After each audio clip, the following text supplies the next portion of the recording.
Hello കൂട്ടുകാരെ, ഇന്നത്തെ recipe ഭയങ്കര ഈസി ആയിട്ട് നമുക്ക് ഉണ്ടാക്കാൻ പറ്റുന്ന ഒരു ട്യൂണ എഗ് സാൻഡ്വിച്ചിൻ്റെ റെസിപ്പിയാണ്. ഇത് നമുക്ക് ബ്രേക്ക്ഫാസ്റ്റായിട്ട് നല്ല ഓപ്ഷനാണ്, അല്ലെങ്കിൽ ഏത് മീലായിട്ട് നമുക്കിതെടുക്കാം. നല്ല ഫില്ലിംഗ് ആണ്. അപ്പോൾ പെട്ടെന്ന് തന്നെ നമുക്ക് റെസിപ്പിയിലേക്ക് കിടക്കാം. ആദ്യം തന്നെ ഞാൻ സീഡ് എടുക്കാത്ത ഒരു കുക്കുംബർ കുഞ്ഞു കുഞ്ഞായിട്ട് അരിഞ്ഞിട്ടുണ്ട്. അതേപോലെ ഒരു സവോള എടുത്തിട്ടുണ്ട്.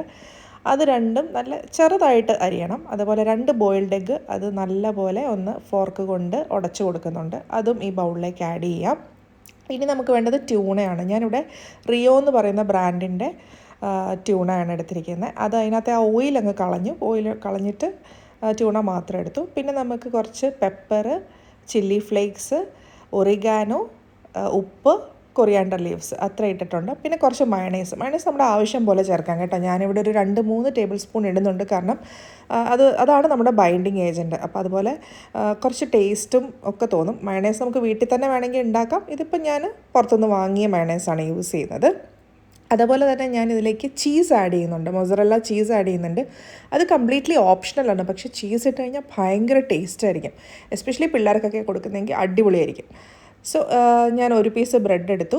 അതിലേക്കൊരു 2-3 സ്പൂൺ നമ്മുടെ ഈ ഫില്ലിങ് എത്ര വേണോ അതനുസരിച്ച് അത് ഒന്ന് നിറച്ച് നല്ലപോലെ എല്ലാ സൈഡിലേക്കൊന്ന് ആക്കി വെച്ചു. അതേപോലെ സെക്കൻഡ് സ്ലൈസിൽ ഞാൻ അതേപോലെ തന്നെ ഫില്ലിങ് റെഡി ആക്കിയിട്ടുണ്ട്. ഇനി നമ്മൾ മുകളിലൊരു ബ്രെഡ് വെച്ചിട്ട് അതങ്ങനെ ക്ലോസ് ചെയ്യും.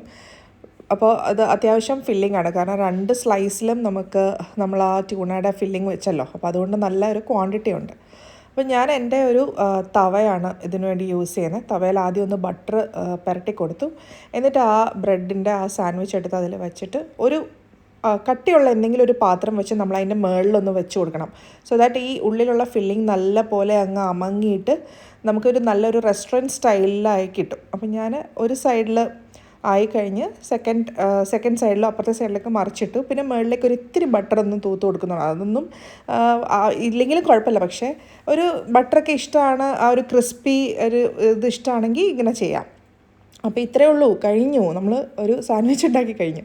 എന്നെ ഈസി അല്ലേ. അപ്പോഴത്തെ അതൊന്ന് മുറിച്ച് നോക്കി.